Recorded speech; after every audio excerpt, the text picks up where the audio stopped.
Cryptozoic's DC deck building game first came out in the holiday season of 2012. That was over 10 years ago, so if you don't recall what 2012 was like, Barack Obama had just been re-elected President of the United States, Vladimir Putin was elected President of Russia, the Curiosity rover landed on Mars, and the Summer Olympics were held in London. More importantly, however, was how 2012 promised to redefine how DC Comics was viewed by all. 2012 saw the release of The Dark Knight Rises, the second billion-dollar movie in the most impactful trilogy DC had ever released. Even more important than that, however, was the release of the first teaser trailer for Man of Steel, a movie that promised at the time to catapult DC into mega stardom at the box office alongside Marvel. Additionally, 3 separate animated films were released in 2012, Justice League Doom, Superman vs. the Elite, and The Dark Knight Returns Part 1. On the comic book side of things, in late 2011, DC revitalized all of its comics in the New 52. Suffice it to say, things were going extremely well for DC at the time. 10 years and over 20 expansions later, where is the DC deck building game now? Surprisingly, quite well, it turns out.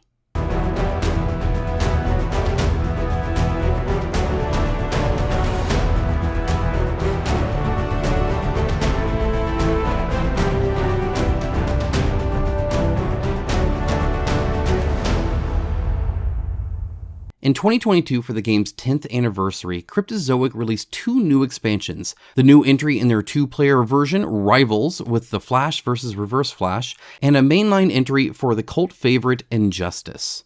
Using Kickstarter to produce a special version of these and sell past expansions and promos, they raised over $1 million.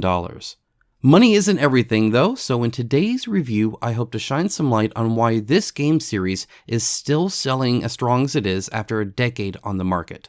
I think we'll start this journey with an explanation. The game is simple to teach and play.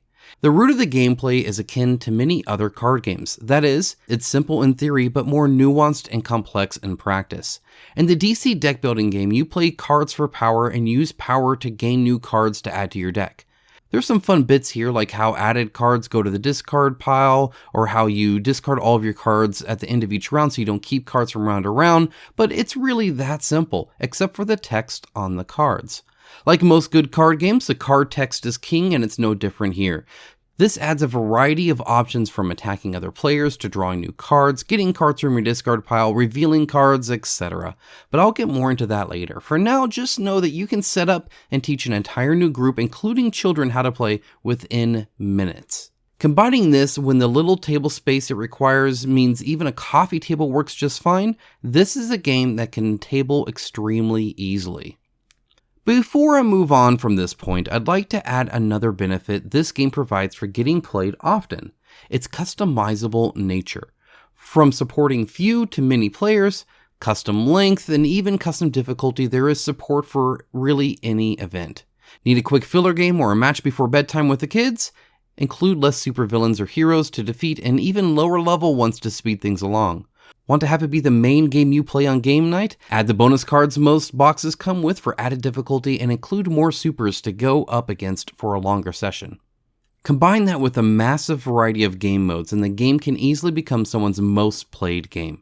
Let me explain. Every single main entry or expansion changes the game and adds different abilities or modes to the game. Here's a few examples. In the core game, you simply pick a superhero to be and go up against supervillains. But if you play the new Injustice game, instead you have 20 health points, KO tokens, arena cards, and meter to burn or use for special moves, and a much higher focus on attacking each other. You then go up against superheroes and villains of different levels. Or perhaps you want to play the Metal Box instead. This has you going up against the Batman Who Laughs, who can capture your heroes and you'll need to rescue or recruit new ones. In this box, you can have more than one superhero and in fact have a whole team of them. Or perhaps a personal favorite of mine, the New Gods expansion. This makes the game semi-co-op with villains versus heroes who have to attack different planets. It introduces defender cards that you can play against other players who try to capture your planet. There are, of course, fun twists in each expansion as well. For example, while the New Gods expansion seems straightforward, just get the defenders for your own planet so you can defend against the attacking team, It's a single player win game, so you might even want to get defenders of the enemy planet, both so you can prevent the other team from getting the card, but even to play against other players on your own team so they don't win the game. This sort of nuance, as well as synergies that I'll cover later, really add depth and variety to each mode. In fact, I'd go as far as to say this to you: don't just buy a core box of this game. While fun, that's the most basic form of the game you'll play. By adding in or playing these expansions, it really changes things dramatically and adds a wealth of variety that will make the game more long-lasting. In fact, each expansion comes with a little blurb where Cryptozoic lets you know what other expansions work best with this one that you just bought, so you can mix and match with smooth gameplay. It's not all perfect, however, and there's certainly room for improvements. Let's take a moment to look at those. First and foremost is the complete lack of flavor text. It is a shame that the DC license is used, but the many years of lore and information about these characters aren't conveyed through even a small amount of flavor text. It makes getting cards, especially of characters you might not know well, more enjoyable, and it's completely missing from this game. Component quality isn't the best either. This is a retail game, not some ultra premium crowdfunding endeavor. The cards are not as thick as they could be, foil cards are always bent, and tokens are just passable in thickness. With the amount of shuffling that you do in this game, I highly recommend sleeves for the cards. I've personally sleeved my own cards. Lastly, there are some constraints to the system that have always seemed odd to me. For instance, usually there isn't much card removal. You can still get that from certain builds and expansions, but more often than not, you'll still have your starting cards in your deck at the end of the game. I've always had the preference of a deck building game having plenty of opportunities to remove cards from the deck. This is partially to keep negative cards in your deck so that they can be more impactful, but I feel it's a slightly lesser building opportunity for it.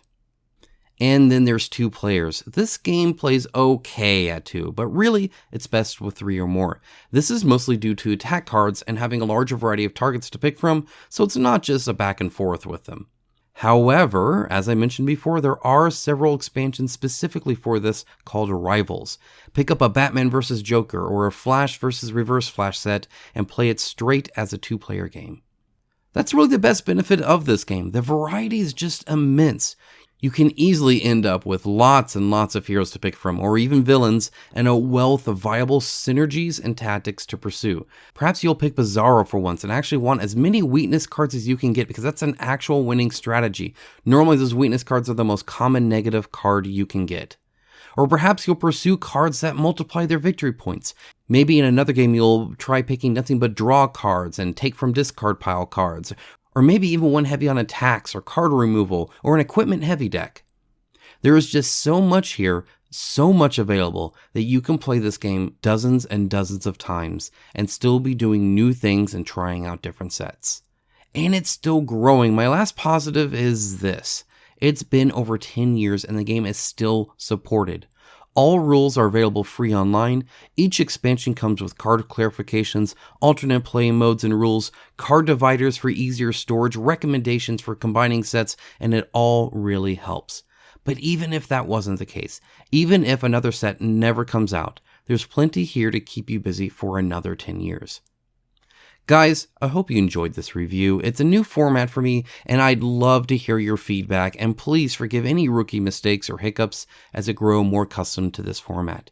As always, if you have any questions or want to say anything, I'll be down in the comments below, so feel free to speak up.